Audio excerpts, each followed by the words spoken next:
Today, we're diving into a really pressing question. It's buzzing in defense circles, political circles too. It's another major conflict brewing between India and Pakistan. It's a critical question, especially, given the nuclear capabilities involved. The material we've looked at for this deep dive, it really gets into the strategic realities, potential triggers. You get some very distinct perspectives on what might be coming. Absolutely. So our mission today really is to unpack these analyses, the ones suggesting the region might be, well, on the brink. Some are calling it Operation Sindoor Part 2, or maybe Sindoor Part 2. We need to explore the why now, who the key players are, the military strategies possibly in play. So you can grasp the full scope here. Let's get into it.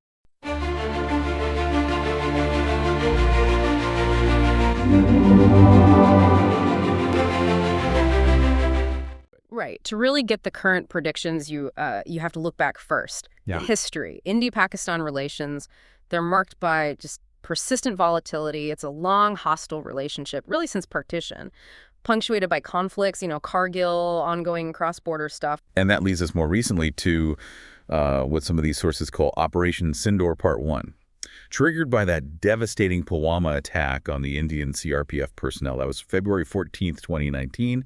India then responded with the Balakot airstrike, February 26th. Yeah, and what's fascinating, or maybe revealing about Sindoor Part 1, is how the official story kind of clashed with internal views. India presented the airstrike as, a preemptive hit on terror camps.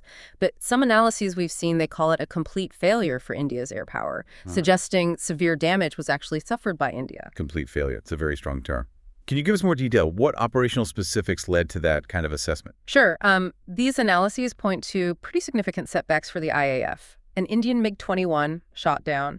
The pilot, Abhinandan Varthaman, captured by Pakistan. That was big news. But also an Indian Mi-17 helicopter, tragically lost. Friendly fire. 6 IAF personnel, 1 civilian killed. And apparently this got very little coverage in Indian media for, 7 months? Quite telling. Wow. And what about the claim India made, shooting down a Pakistani F-16? Yeah, that's where it gets even more, let's say, disputed. Sources suggest that claim was widely questioned. U.S. officials apparently confirmed all of Pakistan's F-16s were accounted for, so independent analyses tended to conclude Pakistan actually gained an advantage in the air. Part of it was, reportedly, the IAF wasn't happy with its R-77 missiles. They were outranged by Pakistan's AIM-120 AMRAAMs. Better missiles. Plus, satellite images didn't show much damage at Balakot. Some Western officials even doubted the large training camp narrative. It casts a shadow, Okay, so the air campaign faced real challenges. But you mentioned the ground forces. Yeah. That was a different picture. Exactly. While the air side struggled, the analyses note India's ground forces, using things like the BrahMos supersonic cruise missiles, they inflicted considerable damage. There are reports from May 2025 specifically mentioning Operation Sindoor using BrahMos for precise standoff attacks, hitting key Pakistani military sites, reportedly causing major damage to Pakistan's air capabilities, to the point where Pakistan apparently had to plead for ceasefire. So a shift in tactics then, away from direct air fights towards missiles. Precisely. It shows a real evolution in India's strategic thinking. Trying to inflict damage, yes, but minimizing that direct confrontation risk. Managing escalation under the nuclear overhang, that constant threat. But even with those ground successes, the overall feeling about Sindoor Part 1, especially the air part, it was seen by many as a strategic failure for India. And that's left the Modi government under, tremendous public pressure. That context is vital. Yeah. Okay, so let's bring it to today. Multiple analyses aren't just saying maybe another conflict. They're pointing to a specific window, August 2025. Right now, basically. Why August? Well, there are 2 main reasons popping up in the source material. First, August is symbolically huge. Both countries celebrate their independence days, India on the 15th, Pakistan on the 14th. It's a time of, heightened nationalism, military parades, makes it a strategic moment for maximum political impact. Rallying the base. Right, leveraging that national feeling. And the second reason, you mentioned pressure. Yes, it seems to center on Modi's perceived desperation, perhaps. His government is seen as being under intense public pressure. Failing to really punish Pakistan after Sindoor Part 1 didn't go as planned. Waiting past September, one analysis argues, just loses momentum. The feeling is August is 80% likely. Maximum impact, release that pressure. Okay, but there's this huge external factor, right? A real wild card, mentioned consistently in the sources, former U.S. President Donald Trump. He's seen as holding India back. What's his role here, according to these analyses? Yeah, it's fascinating. Trump has publicly, repeatedly claimed he stopped a war by threatening trade ties. And his motivation, it's widely seen as this ultimate fixation, the sources say, on getting the Nobel Peace Prize. A new India-Pakistan conflict. That would just destroy his whole peacemaker narrative he's built. Pakistan even nominated him, which tells you something. And how's he actually applying this pressure? What's the mechanism? Trade. Mostly trade. He's used tariffs before, right? The analyses say he slapped tariffs on India specifically to crush its war plans. Then he suspends them, but with deadlines looming. Recent reports mention a 90-day pause ending July 9th, 2025. So huge pressure on India to get a trade deal done. It elevates trade beyond just economics. It becomes a tool of national security, directly tied to a leader's personal ambition. It's quite something. So India's just stuck, waiting on Trump. Not passively, no. They're working overtime. Described as backdoor diplomacy, high-level delegations heading to Washington constantly, trying to convince the U.S. that action against Pakistan is needed, and trying to finalize that trade deal to avoid the tariffs. And interestingly, even though India insisted de-escalation was bilateral, Trump invited Pakistan's army chief to the White House. Another layer of pressure, right? It really shows how global power plays, economic ties, personal ambitions, they all mix together. Okay, so you've got domestic pressure pushing for action, Trump pushing back. What if Trump just says no, doesn't give the green light? The sources mention this really high-risk, controversial idea, a false flag operation. What does that entail? Yeah, this is obviously highly controversial. It suggests India might stage an event, something that looks like a terror attack coming from Pakistan, to create a justification, a pretext for Sindoor Part 2.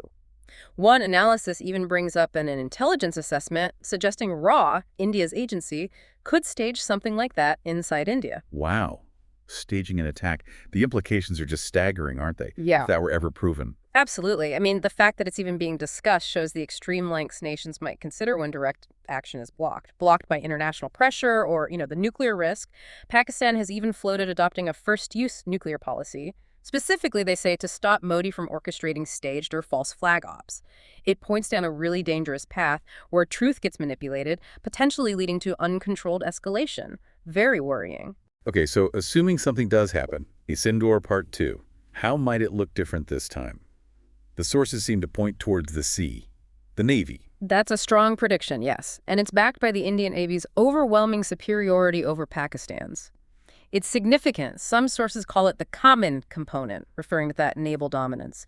India has, around 295 naval assets compared to Pakistan's 120-ish. The numbers alone are stark. Can you break that down a bit? What specific advantages does India have at sea? Sure. India operates 2 aircraft carriers, INS Vikrant and INS Vikramaditya.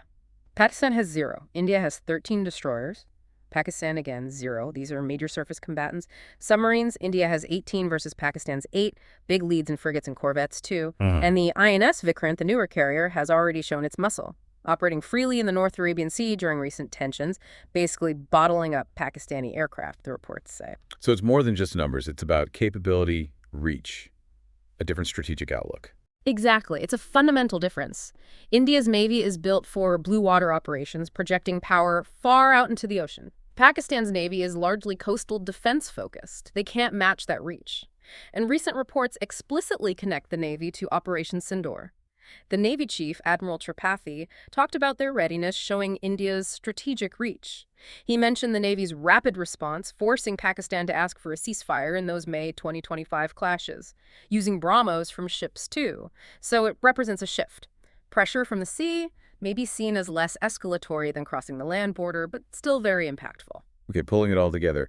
What are the ultimate stakes here for the Modi government if they do launch Sindoor Part 2? Well, the analyses are pretty blunt. If India goes ahead and it fails again, it could be political suicide for Modi. Another perceived failure would just shatter that narrative of military strength they've built. Damage India's global image, weaken Modi significantly at home. The clock is ticking, the sources suggest. The pressure is truly immense. A very high-stakes gamble indeed. So, the final prediction, the bottom line from these analyses. The consensus seems clear. If Modi gets that nod from Trump by, say, the end of July, an August strike, timed with Independence Day, looks highly probable.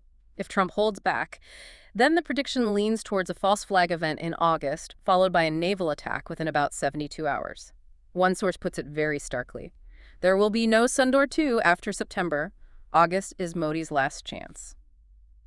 It's a situation that could genuinely reshape the region. That is a lot to digest. We've covered the history, Sindoor Part 1, the surprising details there, Air Force setbacks, ground force successes, then the intense pressures on Modi now, the Trump factor, that Nobel Prize angle. Right. And the really controversial false flag possibility, plus the shift towards naval power, driven by India's clear advantage there. What really stands out to you from all this? It just seems like such a complex mix. Domestic politics, international pressure, military strategy, all colliding. It is, and I think the key takeaway from these sources is that while an August attack seems probable, maybe even likely, it hinges on such a delicate balance. Trump's decision, the trade talks, the domestic calculus in India, it all has to line up. Whether it happens really depends on how well India can navigate these incredibly tricky geopolitical waters in the coming weeks. It really makes you think, doesn't it, Mhm. about how much global power dynamics and even individual leaders' ambitions can influence these regional flashpoints. It's not just abstract strategy. It's personal motivations driving potentially huge events. Keep an eye on the Arabian Sea this August, seems to be the message.